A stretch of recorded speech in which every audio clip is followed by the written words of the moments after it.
Hi guys. In the past few years, I've come across some people that tell me that the only reason why I'm street preaching is because I saw some other Baptists do this and because I've been seduced into a poor form of shotgun evangelism. And that street preaching is a horrible method and that it only frightens unbelievers away from Christianity, and that Christians shouldn't street preach today because it's unbiblical and because you sometimes need to raise your voice when you are street preaching. I have a few friends who I dearly love who all do this view, and I can understand why they feel this way. But even though I understand why they feel this way, I'm still going to continue street preaching because there's a whole story of why I started doing so. To begin with, I did not start street preaching because I was psyched up by a lot of IFB preachers who were mocking those who don't street preach. I don't believe in that and I don't agree with that. I think Christians can use any form of media to bring the word out to unbelievers as long as they are not sinning and following biblical guidelines. So here's my story. Those of you who know my testimony will know that I was studying in Belleville at a college called Prestige Academy, and I did not have a car, so I walked by foot to my home, which was about 4 to 5 kilos, and I would come across some beggars and I would start talking with these beggars, maybe give them a few cents, and I built a relationship with the beggars and I would tell them the gospel. Many times the beggars would be sick and we would be praying to God that God would heal them. This was in 2009.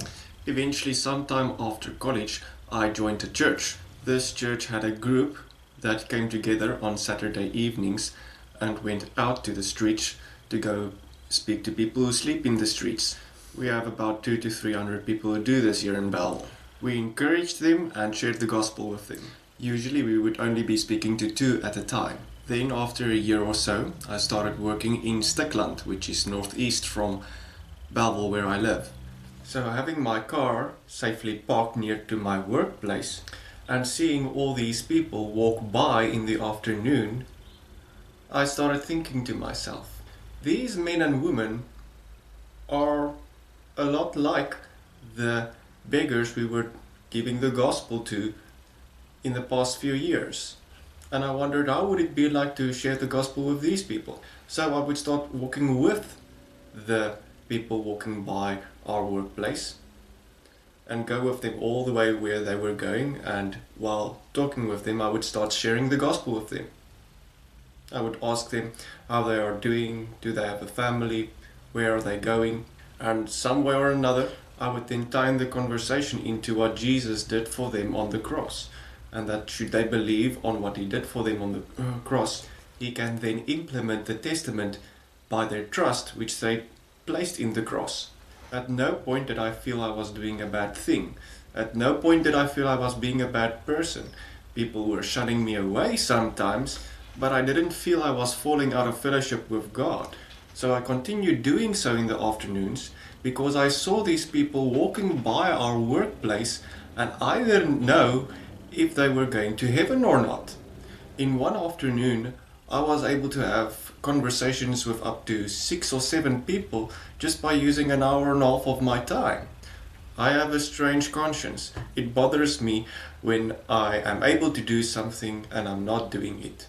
It helped me to sleep better at night. So around that time, our family went into a financial crisis and one of the cars stopped working and we had to sell it. And I became a King James onlyist and I started working in Epping, where I'm working right now.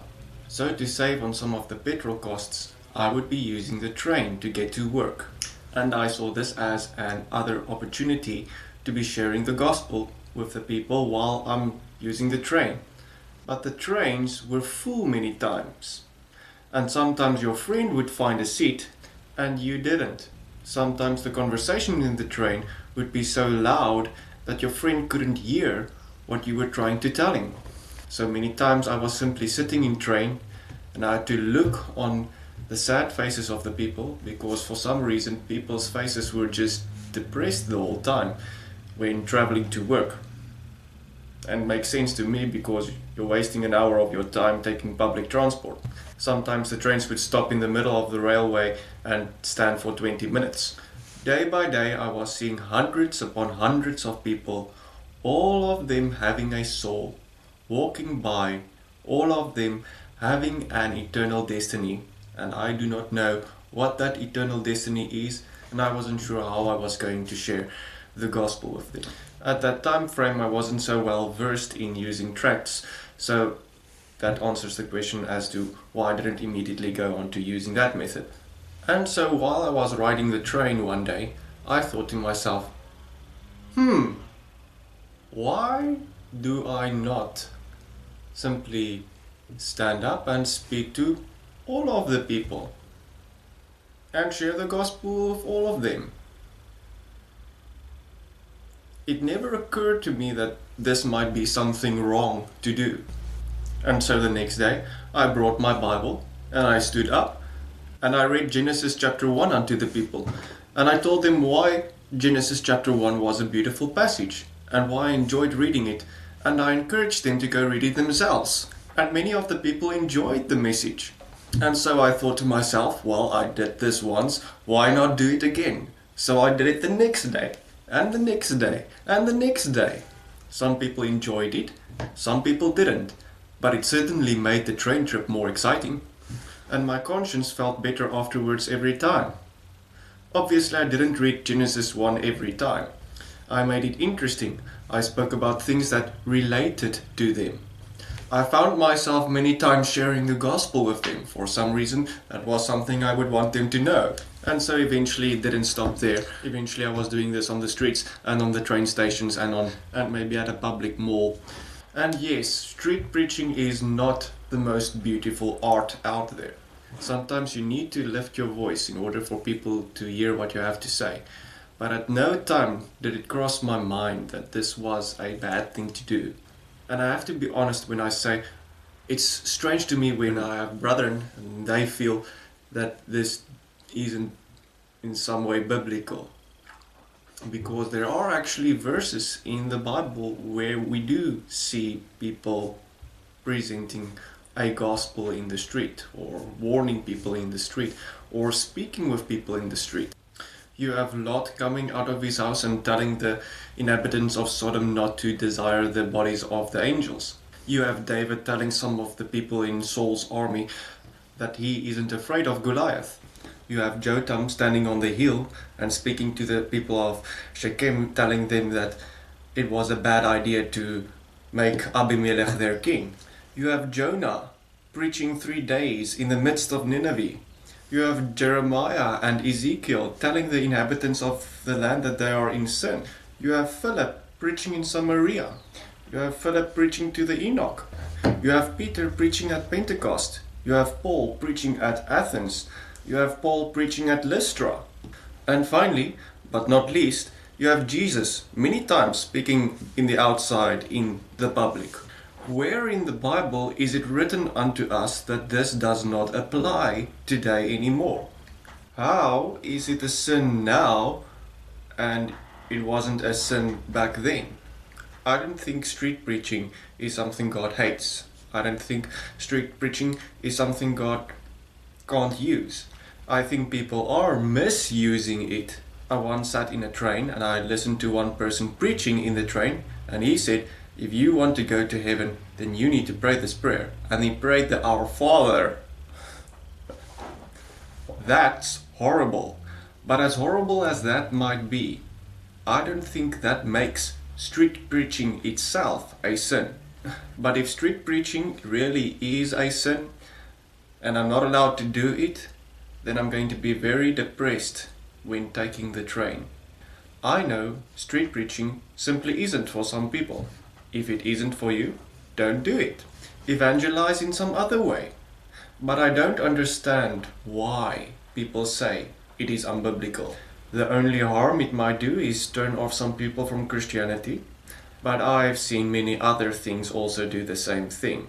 Street preaching is not the only reason why people become atheists.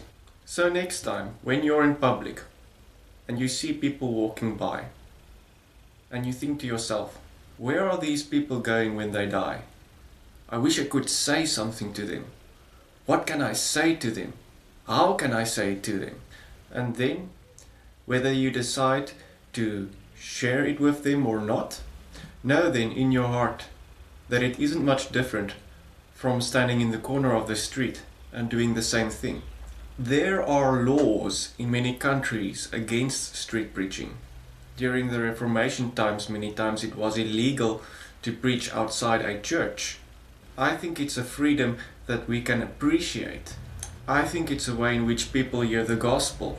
You don't always visit Christian websites when you are an unbeliever.